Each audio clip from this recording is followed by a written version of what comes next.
تو آج ہم قرآن مجید کی چھٹی سورت سورۃ الانعام یعنی مویشی اس کے مضامین کو ذرا گہرائی میں دیکھ رہے ہیں۔ جی یہ مکی سورت ہے، 165 آیات ہیں، بالکل۔ اور اس کا جو مرکزی پیغام ہے نا وہ بہت واضح ہے۔ توحید یعنی اللہ کی وحدانیت، پھر نبوت کا اس بات اور آخرت پر ایمان۔ اچھا۔ اور یہ سورت خاص طور پر شرک کا یعنی اللہ کے ساتھ کسی کو شریک ٹھہرانے کا بہت سختی سے رد کرتی ہے۔ تو سورت کا آغاز ہی اللہ کی تعریف سے ہوتا ہے جو آسمانوں اور زمین کا خالق ہے، اندھیرا روشنی سب بنانے والا۔ جی ہاں، اور یہ کہ زندگی اور موت وہ سب اسی کے ہاتھ میں ہے۔ یہ تو بنیادی بات لگتی ہے، لیکن اس وقت کے لیے یہ کتنی اہم تھی؟ دیکھیں یہ بہت ہی اہم تھی کیونکہ یہ سورت جو ہے یہ براہ راست مکہ کے مشرکین خاص طور پر قریش ان سے بات کر رہی تھی۔ اچھا، ان کے جو عقائد تھے بت پرستی یا یہ سمجھنا کہ کائنات میں اللہ کے علاوہ بھی دوسری طاقتیں ہیں، ہاں، ان کو یہ چیلنج کر رہی تھی دلائل کے ساتھ۔ عقلی دلائل۔ جی، عقلی دلائل کہ بھائی ایک ہی خالق ہے، وہی قادری مطلق ہے۔ اور یہ جو نام ہے سورت کا الانعام یعنی مویشی، یہ اسی لیے ہے کہ کچھ خاص قسم کی توہمات تھیں ان کی مویشیوں کے بارے میں جن پر تنقید کی گئی۔ بالکل بالکل، یہ ایک بڑے دلچسپ پہلو ہے، وہ جو ان کے خود ساختہ قوانین تھے نا مویشیوں کو لے کے، جیسے کچھ حلال کچھ حرام اپنی مرضی سے۔ جی بالکل، کہ کچھ جانوروں کو بس کہہ دیا کہ یہ حرام ہے بغیر کسی اللہ کے حکم کے، یا کچھ جانور بتوں کے نام پر وقف کر دیے۔ سورت کہتی ہے کہ نہیں، یہ حلال و حرام کا اختیار صرف اللہ کا ہے۔ اور یہ صرف وہی سے پتہ چلے گا، انسان خود نہیں بنا سکتا۔ ایگزیکٹلی، یہ انسانوں کی بنائی ہوئی روایات یا وہم نہیں چلیں گے، دین تو اللہ کے حکم سے آئے گا۔ یہ ایک بڑا اصول واضح کیا گیا ہے۔ یہ واقعی بہت اہم نقطہ ہے۔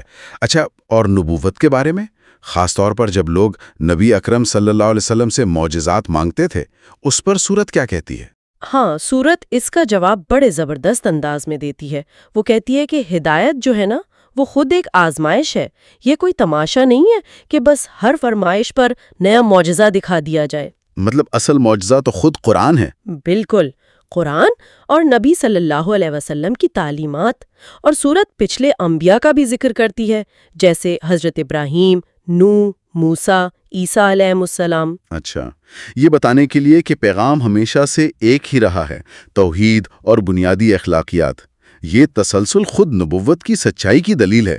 اور حضرت ابراہیم علیہ السلام کا ذکر تو خاص طور پر اہم ہوگا، ہے نا، کیونکہ قریش بھی ان سے اپنا تعلق جوڑتے تھے۔ جی ہاں بالکل، سورت ان کی مثال دیتی ہے کہ کیسے انہوں نے اپنے والد اور قوم کے شرک کو چیلنج کیا، ستاروں، چاند، سورج کو دیکھا اور پھر خالق حقیقی تک پہنچے۔ جی، وہ جو عقلی استدلال ہے، جو غور و فکر کی دعوت ہے، وہ اس سورت میں بہت نمایاں ہے۔ صحیح۔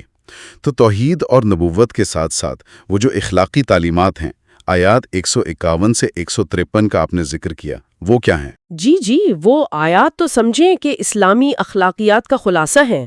10 بنیادی حکم ہیں ان میں۔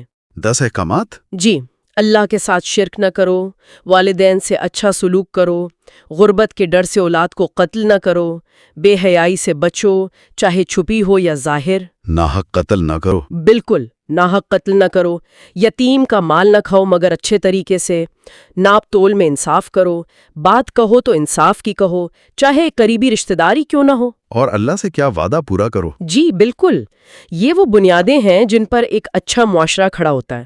اور یہ دلچسپ بات ہے کہ یہ بنی اسرائیل کو دیے گئے 10 احکامات سے کافی ملتے جلتے ہیں۔ واقعی یہ تو زندگی گزارنے کا ایک مکمل چارٹر لگتا ہے۔ اور آخرت کا ذکر وہ کیسے آتا ہے اس میں؟ سورت بار بار اللہ کے علم پر زور دیتی ہے، وہ سب جانتا ہے، چھپا ہوا بھی، ظاہر بھی، دلوں کے راز بھی۔ اچھا، تو اسی علم کی بنیاد پر آخرت میں پورا انصاف ہوگا، ہر ایک کو اس کے عمل کا بدلہ ملے گا، اچھا یا برا۔